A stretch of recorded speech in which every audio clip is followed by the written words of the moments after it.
आदम के द्वारा सारी मानव जाति में पाप का प्रवेश हुआ और तब से ही मानव जाति उससे बचने का असफल प्रयत्न कर रही है। बाइबल में सिखाया गया है कि आदम को पाप करने से पूर्व ही परमेश्वर ने चिता दिया था कि यदि वह भले या बुरे के ज्ञान के वृक्ष का फल खाएगा तो अवश्य मर जाएगा। बाइबल हमें यह भी बताती है कि परमेश्वर ने आदम और हव्वा को आदेश दिया था कि वे फले फूले कई गुना बढ़े और पृथ्वी पर भर जाए। यद्यपि आदम और हव्वा परमेश्वर के स्वरूप में सृजे गए थे, परंतु पतन के बाद जो बच्चे उत्पन्न हुए वे उनकी समानता में उत्पन्न हुए। इसके परिणाम स्वरूप कैन और हाबिल को भी उत्पन्न करने वाला रोग अर्थात पाप लग गया। यह रोग उनको अपने माता पिता से विरासत के रूप में मिला और तब से यह रोग हर पीढ़ी में फैल गया। पाप हमारा स्वाभाविक उत्तराधिकार है और इसलिए चाहे हम कितना भी प्रयत्न क्यों ना करें, हम अपने इस जन्म सिद्ध अधिकार से नहीं बच सकते। आदम के द्वारा खोई हुई स्थिति को प्राप्त करने के लिए हमने हर एक संभव साधन की सहायता ली। हमने शिक्षा, दर्शन, धर्म तथा अच्छी सरकार स्थापित करके भ्रष्टता और पाप का जुआ उतार फेंकने का प्रयत्न किया है। हम अपने दूषित मस्तिष्क द्वारा उन बातों को करने का असफल प्रयास कर रहे हैं जिन्हें केवल ईश्वर की सहायता से किया जा सकता है।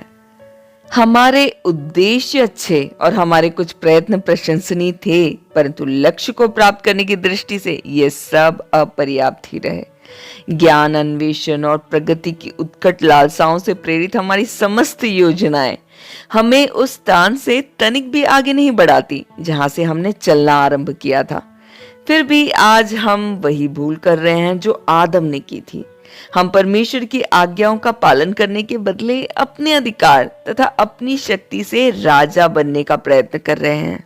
आइए हम संपूर्ण संसार में पाप को फैलाने की स्वतंत्रता देने के लिए परमेश्वर को अन्यायी तथा अनुचित कहने से पूर्व परिस्थिति को सावधानी से जांचें।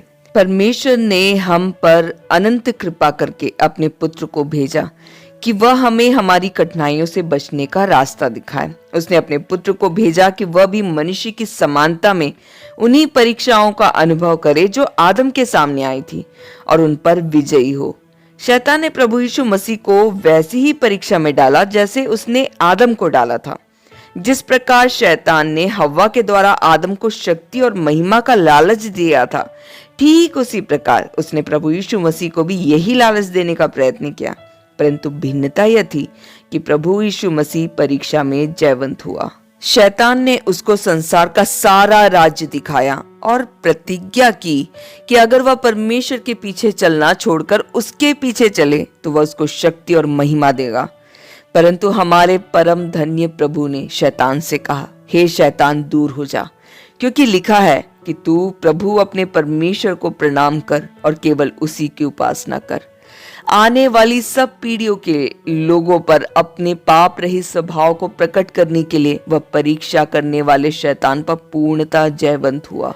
अपनी दुर्बलताओं तथा अपने कलुषित स्वभाव के कारण हम आदम के पद चिन्हों पर चलते आए हैं और इस प्रकार हमने अपने आप को आदम की सच्ची संतान प्रमाणित कर दिया है। कदाचित हम आदम को भला बुरा कहते हैं, फिर भी उसी की नकल करते हैं। एक दिन भी ऐसा नहीं जाता जिसमें हम उन्हीं परीक्षाओं का सामना ना करते हो जिनका सामना आदम को करना पड़ता था। एक दिन भी ऐसा नहीं जाता जिसमें हमें शैतान की चतुराई पूर्ण प्रतिज्ञाओं तथा परमेश्वर की निश्चित वचन में से एक को चुनना ना पड़ता हो। हर दिन हमें यह अवसर मिलता रहता है कि अपने आप को और दूसरों को उस सुंदर बगीचे के निकट पहुंचाए जिसे आदम ने खो दिया था। हम उस दिन के आगमन की बड़ी प्रतीक्षा कर रहे हैं कि जब निराशा, रोग तथा मृत्यु आदि सब बातें मिट जाएगी। परंतु जब तक हम नया जन्म प्राप्त ना करके आदम की संतान ही बने रहते हैं, तब तक इस सपने के पूर्ण होने की कोई संभावना नहीं है। हमारे पापों के संबंध में कुछ न कुछ अवश्य ही किया जाना है। अगले अध्यायों में हम देखेंगे कि मानव जाति की इस आधारित समस्या को हल करने का परमेश्वर ने क्या कुछ प्रबंध किया। आदि काल से लेकर आज तक मनुष्य परमेश्वर की इच्छा के विपरीत कार्य करता आया है। इसी कारण वह अपनी स्वतंत्र इच्छा का स्वयं अपने ही उद्देश्य की पूर्ति के लिए प्रयोग करने के कारण सर्वनाश के छोर तक पहुंच गया है। बहुत सी सभ्यताओं के खंडर जो पृथ्वी के धरातल में आज तक बिखरे पड़े हैं, इस बात के मूक साक्षी हैं कि मनुष्य परमेश्वर की सहायता के बिना संसार को स्थायित्व प्रदान करने में असमर्थ है। प्रतिदिन नए संकट पैदा किए जा रहे हैं और मनुष्य अपने विनाशकारी मार्ग में आगे ही बढ़ता चला जा रहा है। दूसरी ओर परमेश्वर अपनी असीमित समझ और दयालुता से, सहानुभूति तथा धैर्य से, जो समझ से बाहर है, मनुष्य के वापसी की प्रतीक्षा करता रहा। वह प्रत्येक ऐसे व्यक्ति को उद्धार देने की प्रतीक्षा करता है जो उनकी दया को ग्रहण करके व्यक्तिगत रूप से उसके पास आने के इच्छुक है। जो दो मार्ग आदम के सामने थे, वे आज भी हमारे सामने हैं। हम चुनने के लिए अब भी स्वतंत्र है। हम अनुग्रह के युग में जी रहे हैं और परमेश्वर का जो दंड हमें सहना न्यायोचित है, वह अभी तक रुका हुआ है। पाप ही मनुष्य को प्रसन्न होने से रोके रहता है। पाप के कारण ही मनुष्य सामाजिक पराकाष्ठा को प्राप्त करने में असफल है, जिसका वह स्वप्न देखा करता है। प्रत्येक योजना, प्रत्येक सभ्यता जिसका वह निर्माण करता है, अंत में असफल रहती है और विस्मृत के गर्त में डूब जाती है। बहुत से दार्शनिक यह तर्क प्रस्तुत करेंगे कि संसार में होने वाली वर्तमान दुर्घटनाएं भी प्रगति सूचक है। ये दार्शनिक मानव इतिहास के उन युगों के संबंध में बतलाते हैं जिनमें ऐसा मालूम पड़ता है कि मनुष्य ने विशेष प्रगति नहीं की, परंतु इन दिनों में भी प्रगति अवश्य हुई है। आज हम जिन दुखदायी परिस्थितियों से गुजर रहे हैं, उनके बारे में भी दार्शनिक यही कहेंगे कि परिस्थितियां तो अच्छे दिनों को जन्म देने वाली पीड़ाएं हैं। उनके मतानुसार मनुष्य अभी तक बाल्यावस्था में है। वह उन बच्चों की तरह है जो डगमगाते हुए चलते, ठोकर खाते, गिरते और फिर उठ खड़े होते हैं।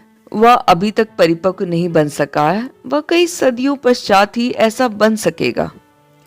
बाइबल एक ऐसे सत्य को स्पष्ट करती है जिसे प्राकृतिक विज्ञान स्वीकार करने को तैयार नहीं। बाइबल के अनुसार प्रकृति सृष्टि के बनाने वाले तथा बिगाड़ने वाले दोनों की ओर संकेत करती है। मनुष्य दुष्ट के दुष्कर्म के लिए भी सृष्टिकर्ता को ही दोष देता है। वह यह भूल जाता है कि हमारी सृष्टि वैसे नहीं है जैसे परमेश्वर ने आदि में बनाई थी, वरन यह बिगाड़ दी गई है। परमेश्वर ने तो संसार को अच्छा ही बनाया था, परंतु पाप ने इसे बिगाड़ दिया। परमेश्वर ने मनुष्य को निर्दोष बनाया था, परंतु पाप का प्रवेश हुआ और उसके कारण मनुष्य पापी बन गया। प्रत्येक दुष्टता उसी मौलिक पाप का परिणाम है जो एक मनुष्य जाति में जगह पा लेने के बाद आज तक ज्यों का त्यों बना हुआ है। पाप भिन्न भिन्न रूपों में प्रकट हो सकता है, परंतु इन सब का मूल एक ही है। यह मूल पापी है जो एक ओर तो अफ्रीका में जंगली पुरुष को दूसरे मनुष्य का शिकार करने के लिए उकसाता है और दूसरी ओर एक सभ्य तथा प्रशिक्षित मनुष्य को किसी निःशंक शहर पर बम वर्षा करने के लिए तैयार करता है। सदियों की संस्कृति के कारण ही मनुष्य में अंतर हो गया है। एक आदमी के लिए कहा जाता है कि वह दूसरे से बहुत ही अधिक प्रगति कर गया है। एक के पास सभ्यता की सभी सुविधाएं हैं, जबकि दूसरा अभी तक सभ्यता के प्रथम चरण में ही है। इस पर भी क्या वे वास्तव में भिन्न हैं? क्या दोनों पड़ोसियों के प्रति भय व शंका की भावना नहीं रखते? क्या दोनों ही अपने स्वार्थ के लिए अपने भाइयों तक को दांव पर नहीं लगा देते? क्या सभ्य जातियों का बनाया हुआ बम किसी जंगली आदमी के तेज भाले से कुछ कम खतरनाक है? जब तक हमारे बीच में अत्यंत असभ्य प्रगतिशील कहे जाने वाले लोग अपने पड़ोसियों से प्रेम करने के बजाय उनकी हत्या करने के लिए ही अधिक उत्सुक है, तब तक क्या हम अपनी समस्याओं का हल पाने की कोई आशा कर सकते हैं? समस्त दुखों, हिंसात्मक कार्यों, हृदय की पीड़ाओं तथा मानव इतिहास की लज्जाजनक दुर्घटनाओं आदि का सारांश एक छोटे से शब्द में ही मिलता है। वह शब्द है पाप। यह शब्द ना तो बहुचर्चित है और ना लोकप्रिय, फिर भी यह एक कटु सत्य है। लोग कभी भी यह पसंद नहीं करते कि कोई उनसे कहे कि वे भी अपने माता पिता और दादा दादी की तरह पापी है, परंतु बाइबल प्रकट करती है कि कुछ भेद नहीं, इसलिए कि सबने पाप किया है और परमेश्वर की महिमा से रहित है। बाइबल प्रकट करती है कि इस संसार का प्रत्येक व्यक्ति परमेश्वर की दृष्टि में पापी है।